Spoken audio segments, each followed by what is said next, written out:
time because we've got a lot of great information to share with you today. Let's go ahead and jump right in. So thank you everyone for attending, whether you're here live with us or watching the recording later on YouTube. Thank you for being here with us today for the Rural and Small Town NACAC SIG Learning Lab, focusing on submitting conference proposals 101. And this truly is a 101 session.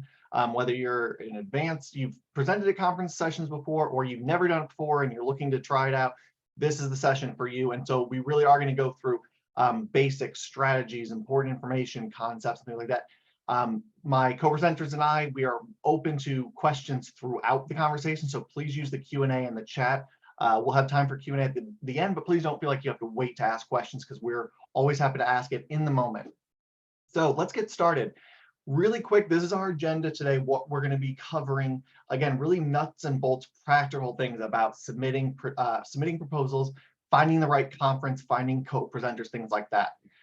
A couple housekeeping items around Zoom. Again, chat, use the Q&A with us. Everyone should be muted and have their video off. But again, please continue to reach out to us throughout the conversation. And again, the session is being recorded. Megan, did you hit record already? Did it? Okay. All right. So just want to make sure. So this will be available later as well. All right. So quick introductions. I'll go first. My name is Dr. Matt Newlin. I'm a higher education consultant. I've worked in the rural space, the first gen space, the low income student space, as well as with graduate students. So I'm coming to this as someone who has presented at local, regional, and national conferences, both as a keynote and invited speaker, and as someone who submits session proposals. So I've seen it from a couple of different angles. And that's the information and sort of the perspective that I'm going to be bringing to the conversation today. Leslie, why don't you introduce yourself? I'm excited to be here. I'm Dr. Leslie Daughtry. I am the head of design programs at the Education Design Lab, which is a nonprofit that's focused on post-secondary ed and workforce outcomes. I lead a project that is getting ready to wrap up. So a little teary about that today, our Bridges Rural, where we're working with 5 rural community colleges. I am so excited to be here because, fun fact, my first conference presentation ever was at the Illinois Association for College Admission Counseling. So that rural or that regional group that is in Illinois, which is where I live in Southern Illinois. And so super excited to be here, talk about all of the different types of conferences that are available, from, like Matt was talking about, large national ones to even small regional ones that are super important as you are thinking about not only learning, but being able to share your knowledge with others. So excited to be here, and I will hand it to Ty. Awesome. Thank you so much, y'all, for being here today and letting me speak with you. Again, my name is Ty McNamee. My pronouns are he, him, and his. I'm an assistant professor of higher education. I'll be going into my 2nd year at the University of Mississippi. My research interests are really inspired by my background growing up in a farm and ranch in rural Wyoming. And so I look a lot at college access, success, and equity for rural students, especially those who are poor and working class, or those who are queer. I also do some work in rural faculty development and college teaching and learning in rural areas. And so like Matt and Leslie, I've done the local, I've done the regional, and I've done the national conference sort of spectrum. And so I've submitted proposals for all 3 of those types of conferences, and I hope can share a little bit more about, my knowledge around that today. So thanks again for having me.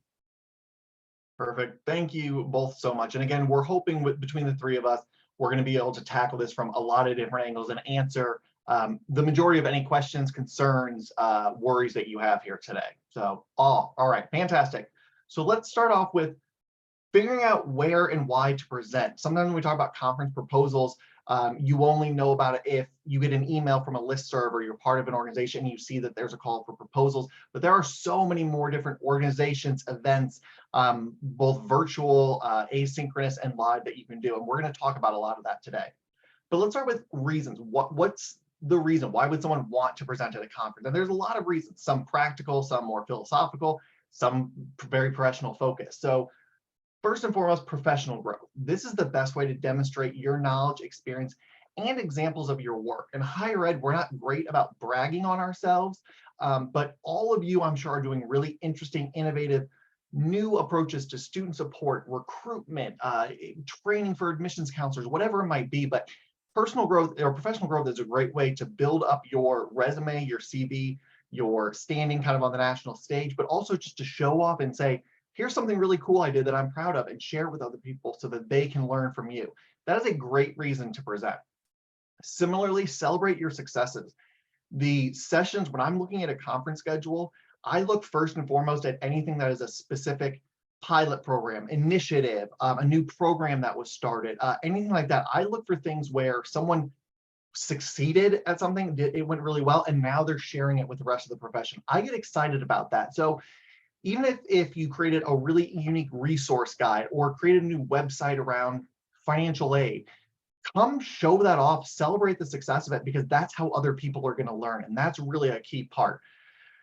Sharing research, and Ty, of the three of us, I think Ty is most familiar with this, doing a lot of original research himself. But if you are writing your own research, maybe from dissertation or a master's thesis, get it out there. And we'll talk about different avenues at a conference, but get it out there, share it with the world. It might be that you do a literature review that you're going to submit to a peer-reviewed journal. A lit review is not easy. The three of us can tell you it is a lot of work. And so be proud of that. Show it off through something like a poster presentation or something similar. And we'll talk about those opportunities. And then evidence-based presentations. If you have anything like that where you can say, we had this issue on our campus, this was the intervention, here were the results. That's the kind of really evidence-based presentations that help practitioners a lot. Let's be honest, networking and exposure, if you're trying to advance professionally, change jobs, build your resume, this is a great way to do it. It looks great on your resume. It sounds great in your conversations if you're looking for a job or to be promoted, because it shows that you're giving back to the community and that you're building yourself outside just your 9 to 5, whatever your title is. And then finally, practice. And I think all three of us were pretty comfortable because we've done it so many times, but it can be very daunting. My first presentation at a national conference was terrifying. Even though I knew the information forward and backwards, I had never presented to a room of colleagues, many of whom had 20 years more experience than I did. So practice, practice, practice. Start local, present on your campus, present at regional, and move from there as you're comfortable. But those are some of the main reasons a lot of people present. Then you've got to find the right conference for you. And so you want to think about, what is your space? What are you trying to tell people? What is, kind of your area, your specialty? And then finding the conferences that work that way. For me, I'm very practitioner focused. So I attend things like NACAT conferences, NASPA. I would go to ACPA, but they're way too expensive, so I never go, but state chapters of those as well. So that's kind of where I fall. Same thing with like the Rural College Access and Success Summit, now just the Rural Summit. Those are the places I go that are very practitioner focused. Other people, Ty and others, they might go to these research conferences, NREA, ASH, others that I don't even know what those mean, because how could we all know these, all these abbreviations? Policy conferences are a great way if you're doing like a master's degree in public policy or social policy or something like that. Finding conferences that are happening in DC or in New York or at your state capital is a great way to get into the policy world and start working with kind of that world, as opposed to some of these other conferences where we don't really get into policy as much. And then there's some niche conferences as well. One of the ones that's down here is South by South EDU. If you're not familiar with it, that is where everybody's presenting really cool, innovative stuff on a variety of things, K-12, higher ed, workforce. So this just shows you just a smattering of all of the different conferences that are out there. Ty or Leslie, do you want to say anything about any of these? Awesome. All right, so this gives you an idea, but be looking on social media when a conference is announced, or talk to your network, spying through your peers, your colleagues, find out what conferences are out there and begin applying. Okay, so you know why you're applying, you've started to identify the right conference or the type of conference. Here's what you need to know before you submit. Obviously, when are the proposals due? Sometimes you get a really long-term, a lot of national conferences, you get 2 to 3 months sometimes notice to submit a proposal. I've seen some state conferences where they're like, you have 3 weeks to submit a proposal. So really knowing when the proposals are due and setting up your calendar, your timeline is critically important. Unfortunately, in-person conferences are still sometimes prohibitively costly. So knowing if there is a cost involved and whether or not you can attend, you might choose to pay out of your pocket, but with conferences costing so much, often we rely on our professional development fund. So talking to your supervisor, your dean, whoever it might be, and finding out if there's funds to send you to the conference, that might kind of dictate which conference or which type of conference you go to, unfortunately, because we're sort of limited at the grace of the institution how much money they're going to give us. But knowing about that is important. However, there are a lot of conferences, not a lot, but I've seen it enough that there are scholarships, partial or full scholarships, especially for graduate students, master's and doctoral students. I believe NASPA does this, I believe ACPA does, but if you have a financial hardship or you're like, I'm in grad school and I can't get there, look for scholarships or funding through the organization that's hosting it, because it is possible. It's not the most common thing, but it's another way to get you there or to find the right conference that's right for you. Asking if there's a reduced cost for the presenters. I've had this once, Ty and Leslie, I was comped to registration once for being a keynote, but have you gotten reduced fees for being presenters before? Yes, especially now NREA does that, I believe. Awesome. Okay, that's good to know. Leslie? Yeah, I have as well, for NIST, which is the National Institute for the Study of Transfer Students. Also, I just wanted to say that that first conference I ever presented at, there was a scholarship for first-time attendees as well, which was awesome. Great. And so there was another person that I was working with at my institution that was also a first-timer. So it was like you got half price. So it was like together, right? We got one full price. So Yeah. we made it work. So there's all sorts of different ways that you can be thinking about that. No, thank you both. That's right. And the other thing is student rates. If you're a graduate student, again, master's, undergrad, PhD, there's nothing wrong. Even if you're working full time, look for the student rate. There's nothing wrong with taking that. So cut those costs however you can. Matt, yeah. You know, it's something we don't have on here that I was just thinking about is a lot of conferences now have a virtual component, and sometimes those are free. So that again, as good you're point. thinking about other ways that you might be able to present that, if you don't have those funds, that you could maybe do a virtual presentation, or sometimes even record it in advance and they put it on their website. So there's lots of different ways.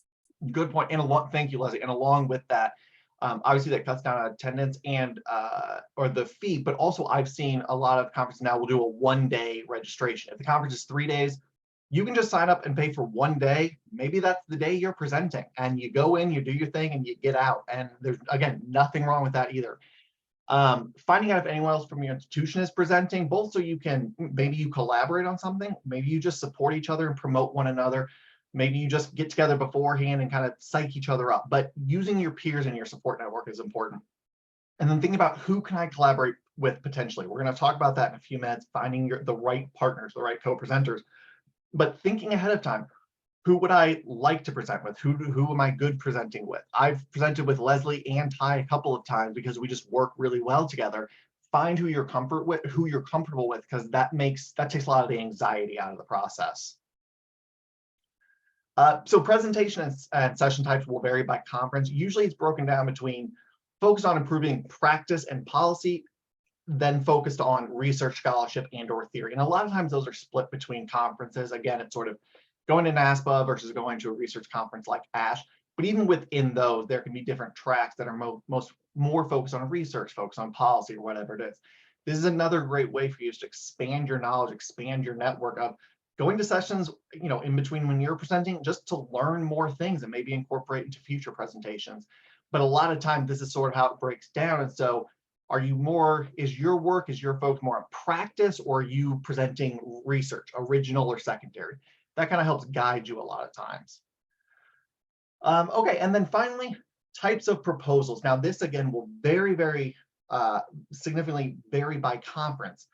But overall, we're talking about a few kind of typical sessions that you see. The most common one is a 60-minute, sometimes they call it a 50-minute, 50 or 60-minute general interest session.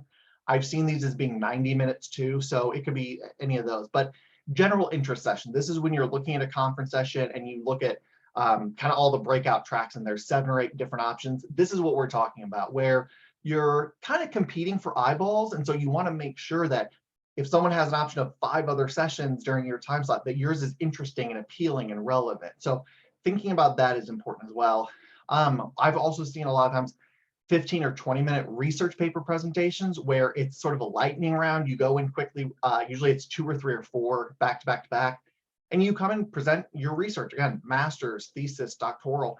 You do a quick presentation, a quick Q&A, and then you're off and you're on to the next thing. That's a great way to get your research out there, start talking with like-minded research, and connect with other people during the conference. One that I've done once or twice is the pre-conference workshop. And this very much depends on the conference type, but a lot of conferences do a pre-conference where the day before, for a half day or a full day, they're more workshops where you're there for 2-3 hours or maybe a full day, and you're spending time really getting to the nitty-gritty of something. I've presented the pre-conference workshops before. They're really fun because you get to spend a lot of time with people, and it's not just a quick lecture and then you're out, but you're really digging into the work. Those are really great if you have something significant to share, or a framework, a resource tool, or an approach to counseling that really needs time and practice. That's a great way. Poster presentations, similar to the research presentation, you're literally creating a poster. A lot of times you're standing in front of it, explaining your research, the findings, the results, and a lot of times I've seen a sort of a gallery walk almost, where posters are put up in sort of a set-aside area of the conference. And again, you're sharing your research, getting your name out there, getting your work out there. Roundtable discussions, exactly what it sounds like. These can be 30 minutes, they can be 60 minutes, but they're very low pressure. I'm actually doing one next week at the NASPA's Student Success in Higher Education Conference. These are where you're a lot of times literally sitting around a roundtable and you're having a conversation rather than doing a presentation. These still look great on your resume, your CV, and it's great for you to build your facilitation, or maybe just dip your toes in the presenting water. If you're not ready to stand in front of an auditorium of people, this might be a great way. Similarly, lightning round, sort of Shark Tank presentations, not as common, but you might see those. And the last one, panel presentation, where you might be the moderator on a panel, leading through a panel of experts like us, or you might be a member of a panel of experts. All different ways that you can get your information out there. So that's all I'll say about that, but it gives you an idea of the breadth of opportunities there are to present at conferences. All right, so I'm going to pass it over to Ty to talk about the components of the proposal. Awesome, thanks, Matt. So we will sort of preface this by saying, when you're thinking about the components of the proposal, we're giving you sort of a general overview, but you should really make sure and look at whatever their stipulations are for their conference of what they're looking for, and so that you make sure you hit all the sort of pieces that they want. So then when someone's reviewing it, they see that you've hit those areas, and it's easy for them to hopefully give you an accept on that. So the proposal requirements generally include things like an abstract, a title, a short description, and or a long description, some learning outcomes, and then any biography, information, qualifications that presenters have. So we're going to dive into those a little bit deeper and break that down for y'all. So your abstract, it's kind of like when you're writing an abstract for a paper, it's a more concise, engaging description of what you'll be doing in your presentation, or what your research is that you'll be presenting on. You oftentimes, reviewers will see that and sort of like, be able to see right away a shortened description of what you'll be doing, but also sometimes in the, program or conference website, they'll have the abstract there as well. That's especially if you're doing a research type of paper. And so it's important to think about that abstract and get it under the word count, because it is a shorter piece. Your title will oftentimes have a word or character limit, so you really need to think accordingly. You want to try to grab the reader's attention, but you don't want to be too in their face, too hyperbolic, over-promising on what you're going to be doing, those sorts of things. So I usually write out, the long title of what we've been doing for our research or this presentation, and then I think about what are the keywords that I need, that I can cut it down to their word or character limit.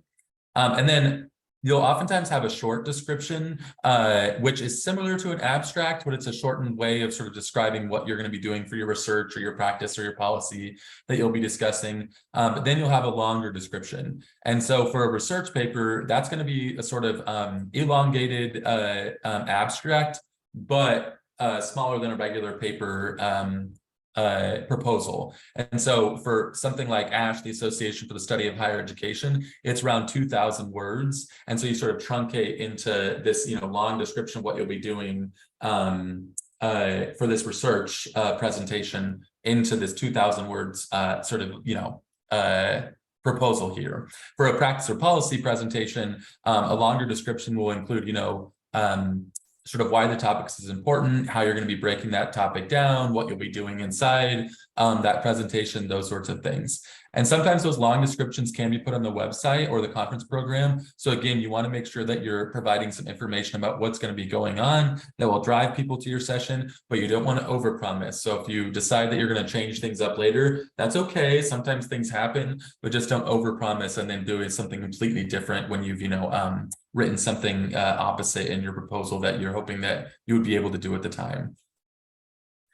So the other piece, this is oftentimes in practice and policy presentations versus a research presentation, but you're going to be having learning outcomes. And so that demonstrates really to the reviewers, but also if people are reading this in the website or the program, what you'll be, folks will be walking away from your presentation with.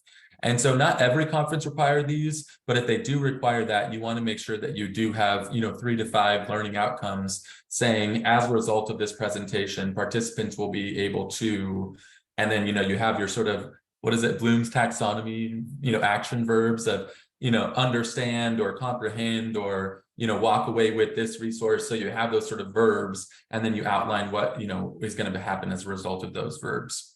And then finally, some conference proposals do ask that you present the presenter bios and or qualifications.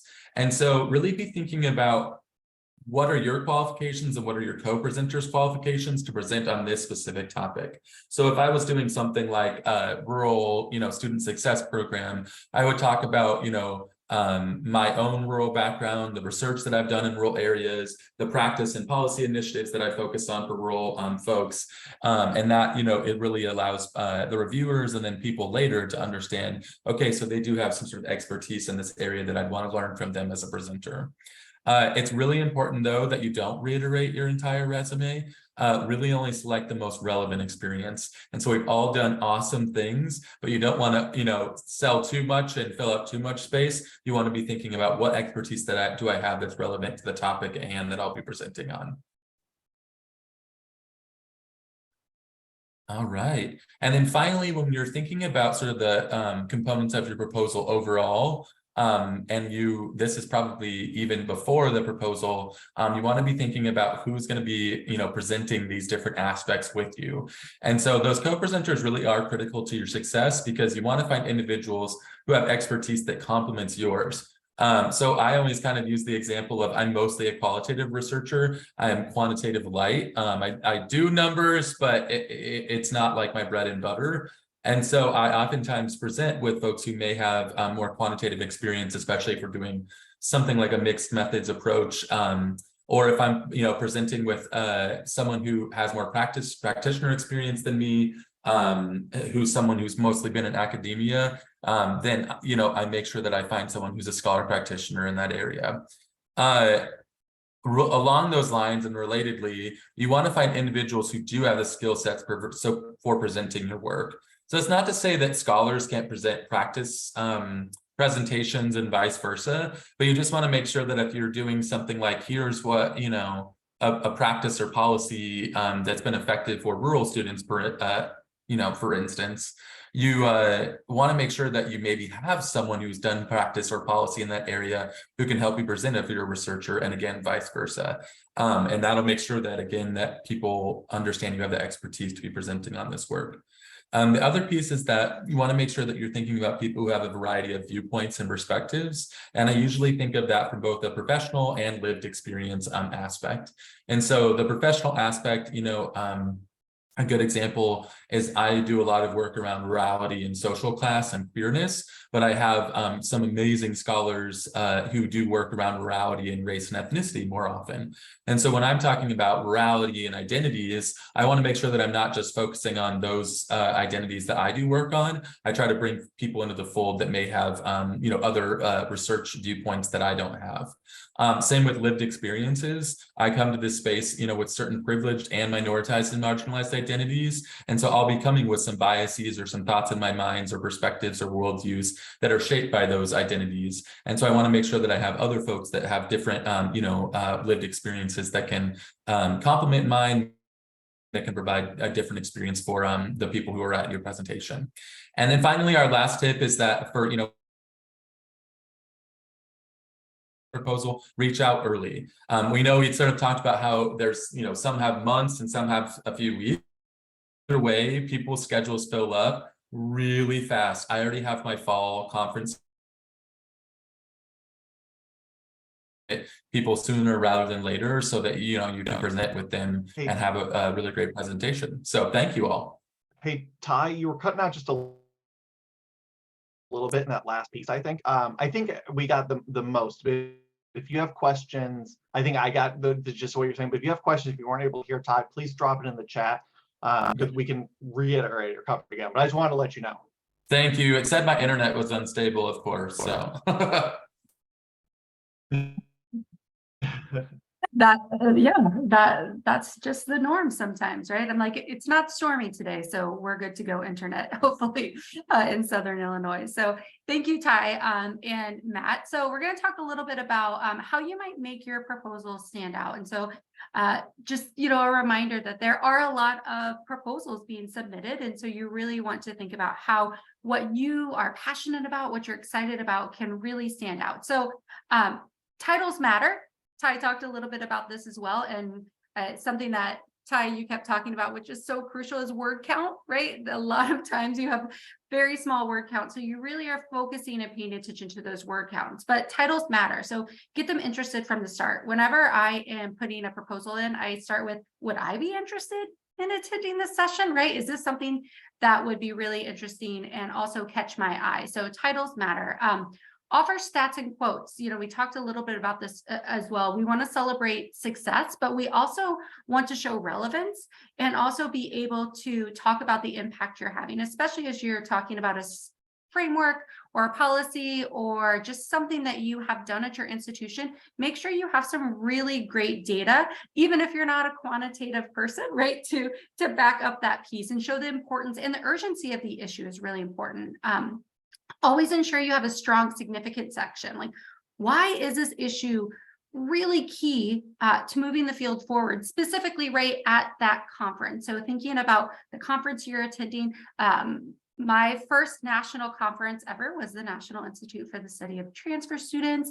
And so really thinking about grounding my title and all of the work and all of the proposal in understanding, right, the experience of transfer students and ensuring that knowing that that audience that was going to be there is very transfer centric. And so making sure that the words align to that and really talk about how that amazing group of learners, sorry, I have transfer students are my favorite, can go in there and really see themselves in there. And a lot of times, we talked about this before, that there are themes in the conferences. So thinking about how you are tying your presentation, your title, your proposal to whatever that theme is. And also, there's also times that there are sort of sub-themes. So for instance, I just put a proposal in for the Rural Community College Alliance, which is happening in Oregon in September. So if you all are interested in learning more about the Rural Community College Alliance, please visit there and you can see some of the speakers. But they were really looking at themes among themes. Like, are you going to be presenting on data? Right? Is it going to be policy specific? Is it going to be storytelling? Right? So again, aligning that proposal and really thinking about the work that you are doing and where it might fit into that overall conference, right, proposal. And I think the other piece of that is really important that I love with conferences is a lot of times then your app or wherever, when you're looking at all the different proposals, you can also see, right, what area they fall under. So you can really expand sort of your thoughts when you're going to other presentations as well. So again, try to tie that presentation into the work, into those themes in the conference, because many times the conferences are also trying to balance that out. Right. So thinking about how many they have around data, how many they have around policy, so they have that balance throughout their conference. So some other pieces that you might think about. So if we can, I know Matt was having internet issues, thanks. So other things that you can do to grab the reviewer's attention is looking at the rubric and measures. This is not available at every conference, so try to find it if you can, right? But this allows you to check that you've covered all the areas. So a lot of times they are very prescriptive on what they're wanting. So making sure that you are looking at that rubric. And again, I talked about this too. If they require you to tie into a certain area or theme, make sure that that is very clear, from everything from your title to the abstract, right? And to the really bulleting out what people are going to learn as a part of your session. And so my other thing that I always try to incorporate is show, tell, and do, right? What are the action items that participants are going to leave with? How can you how can you have your participants that are coming to your session leave with actionable ideas of how this might look and feel within their own communities and on their campuses? I love research presentations. And sometimes I'm like, okay, that's great, but how can I do this on my campus? What does this look like? So always thinking about, what is that action piece? What is the do? How can you take what you're learning and apply it to your own situation? And so that's something that I try to put in all of my proposals, is a way that the people that are attending can say, all right, I'm ready to walk away, right? Call somebody on my campus, because you're often sometimes the only person from your campus or institution that can come to this. I'm ready to call and I'm ready to start doing as soon as I come back. So those are some of the things that I recommend, really trying to make your proposal stand out. So, all right, we are, oh, you're fine. You're good. So I think we're gonna go to some question and answers and see where we are.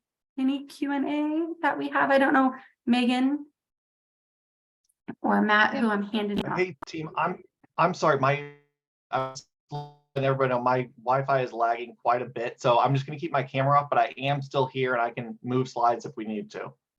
Perfect. So for those attendees here, you should see a Q&A feature at the bottom of your screen. Please feel free to use that to submit any questions you might have to our panelists, or if you're having trouble with that, the chat is also available. Yeah, so what questions would be helpful for you all for them to answer?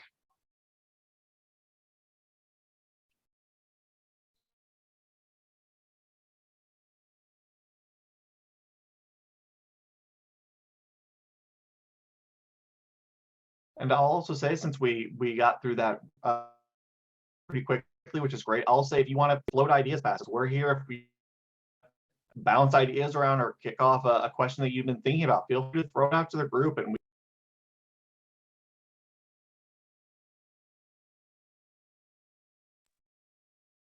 You know, as we're waiting, maybe I have a question for you, Ty. You know, when I first started and started even looking at different conferences, how do you organize sort of like where all the conferences are? Like, do you have a system? It's something that I've been like trying to figure out myself, because there are so many like really cool conferences where not only to present but to learn. So I'm just interested in hearing how you sort of organize that for yourself. And that's a great question, because I literally was doing that last week again. So first off, I will say, I always tell folks to think about what conference makes sense for them and their work and what their professional goals. If you're wanting to be like a policymaker or a practitioner, it might not make sense for you to always just be going to a bunch of research conferences. I mean, they can be helpful as well, but you just have to think about, if I'm going to be a residence hall director or a college admissions counselor, I probably want to be going to something, you know, like a residence live conference or an admissions conference, not just a research conference all the time. That's one example of many. But then I create a spreadsheet for myself of where I'm going, as far as like what the conference is, where it's located, what are the dates. And then if you're in the practitioner or a faculty member space, even policymaker space, if you're getting any sort of conference funding, I have like a column of like, have I done my advanced paperwork? Have I done my reimbursement paperwork? And I'm acting like I'm pretty religious about that, but I'm trying to get better every single time. But I literally already have my spreadsheet made for 2023, 2024, because it's the only way that I can keep everything in my mind. And then anytime I add something to that spreadsheet, add it to your calendar, because things will start piling on and you're going to go, oh my gosh, I forgot that I was planning on being at, you know, ACPA that week. I can't have any meetings then. I need to rearrange things. So that's what I do. And I'm open to if other folks have ideas about that.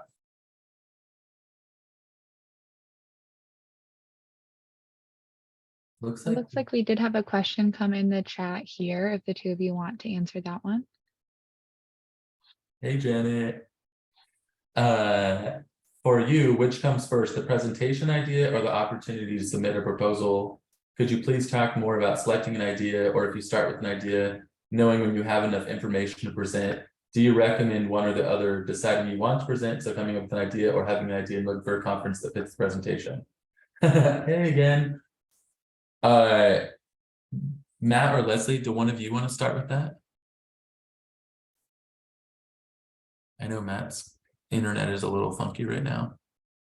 Yeah, I can jump in. Oh, I went to hit the unmute and I hit the stop video. So here we go. Yeah, it is a great question, Janet. And a lot of times for me, I think the idea comes first, and a lot of times it's built off of course, the work that I'm doing, but maybe where I've seen other people do similar work in the field. And so that really comes to that collaboration piece and thinking about who my co-presenters could be. But it's a great, so knowing when you have enough information to present is so interesting. And I will say that there are some of the conferences are really specific on like what sort of session you should have based off of the information that you may have already collected. So just for an example, Achieving the Dream is something that I have presented at a couple times, and they're very much like, you know, if you have an idea, it needs to be sort of in this lightning round, 15 to 20 minute piece. If you have something that you can show results and perhaps 2 to 3 years worth of results and data, that's more of a 60-minute presentation. So sometimes those questions are answered within, within the proposal requirements itself. But yeah, a lot of times it's sort of the idea, and also understanding, is that relevant to where I want to submit? The other thing that I didn't talk about that a lot of times I do before I submit, especially to a new conference, is I will go and see if I can find out what the sessions look like the year before. Like, what were some of the themes? What were people really interested in? And that just kind of gives me an idea, right? Am I on the same, track when it comes to submitting my idea? So I usually start with an idea and go from there. But I will say that there are times when it is more about the where the conference is, right? And the cost associated with it. So it's kind of balancing those two things out. Yeah, definitely. And Matt said for him, it's both. There are conferences where I really want to present, and other times I have a topic and I find the conference to fit it into. And he hopes that helps for anybody who wasn't able to read that. I agree with everything Leslie and Matt said. I have done both. And it really just depends on where the conference is, how much funding I have, and if I have an idea or if I find a conference that I really want to present at. So I think if you're worried at all that you don't have enough information to present on, know that there are options out there for you to present. Like Matt was talking about roundtables. You don't have to have like full-fledged findings for a roundtable discussion. Those can be early on projects. A poster presentation might be similar, where it's a smaller project that you don't have as much information on. And so it really just depends on what kind of data you have or information you have and what you want to present on. Yeah, just add to that, I think something that I really appreciated that some of these conferences I have perhaps put in for a 60-minute presentation, and I've gotten feedback that maybe this might be better as a poster presentation, right? Or they've given me that opportunity. And so I've really appreciated that. So I think too, even if you're not quite for sure where you might fit in, a lot of times those conference organizers and those the proposal reviewers are thinking about all those different pieces and might come back to you and say, hey, this would actually be really great as a poster presentation. Would you be interested in doing that? So just know that you don't have to know exactly. A lot of times that they'll come back to you as well. Definitely. Good question.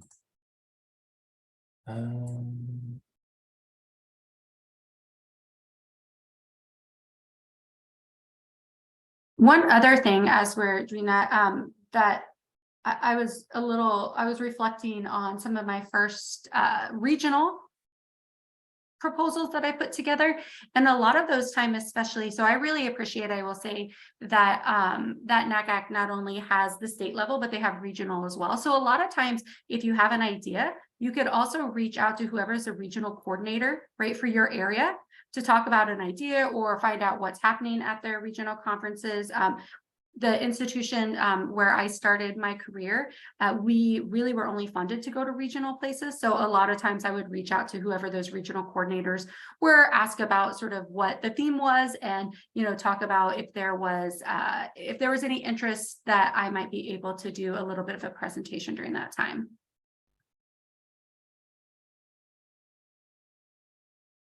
Awesome. I think that's all the questions that we have. Does anybody else have any other questions that they are typing out or want to ask? Oh, here we go. Hi, David asked again. Hello, David. Good to see you on here. Have you been able to get a vendor to cover the cost of travel and our registration fees if you co-present about the success of your institution or students are having with their project? I've been on the vendor side of this scenario. That's a good question. I personally have not been in that situation. Leslie or Matt? I have not presented with a vendor. I have, right, so I work now at a nonprofit, and so we do a lot of grant work. So I have had like a funder be able to provide that cost. So it wasn't really within the institution, but we were a part of a grant process, and the grant paid for that, not specifically the institution. But I've never presented with a vendor. But that's a great question. That is a great question. I've been in the same boat as Leslie as far as a funder, but yeah, not a vendor. And so I think that's actually pretty helpful to know for both myself and other people. If you're thinking about, a program or service that has been really helpful on your campus, and you want to work with the vendor to present about that, that's something to ask them. I always say it never hurts to ask if you're talking about conference funding or monies. Good idea. Yeah, and that's, another idea going back to, looking at perhaps the previous year and who were the sponsors. So maybe you have a vendor that is, a consistent sponsor at that. So that would be a great person as you're thinking about reaching out to co-presenters as well. That's smart. Other questions that folks have? All right, well, I can go ahead and close us out then. So on behalf of the SIG, thank you so much, Dr. Ty and Dr. Leslie, for your expertise today, and of course to Matt as well. I hope that everyone here, learned something new and can take this forward with you as you think about, your future professional development. So just to close this out, a few quick things to share is all of our prior learning labs are available on our YouTube channel. So the recordings are up there. You can see the list of some of the ones we posted this past year. I'll also be uploading this recording as well in the next day or so. And then lastly, if you're not officially a member of the SIG and would like to join, it's totally free to join our organization. You do not have to be a member of NACAC in order to sign up. So you can just scan the QR code there, or when I send out the recording, you'll have the link as well to join our group.